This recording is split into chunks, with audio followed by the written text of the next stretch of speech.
you have to recognize that. For your notes, the first step in solving a problem is recognizing that there is one. And maybe you are one. Para ma-solve mo yung problema, kailangan tanggapin mo munang may problema. At baka ikaw yung problema. Are you with me? Who among you here are in a relationship or dumaan sa isang relationship na hindi nyo nagustuhan? Ang totoo, wag na kayo ano kayo, lahat kayo swerte sa relationship? Hindi ba nagtitingin and tumaas ka naman ng kamay?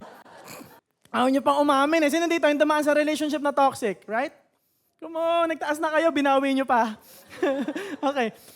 So it's like, pwede mo sabihin yung boyfriend ko kasi sir ganito. O, ba't ka nagpaligaw? Kung ikaw yung lalaki, sir yung girlfriend ko kasi, ba't mo niligawan? Di ba nung nanliligaw ka, ang sweet-sweet mo pa? Ibibigay mo sa kanya pati langit at buwan. Makakamtan mo lamang ang matamis niyang oo.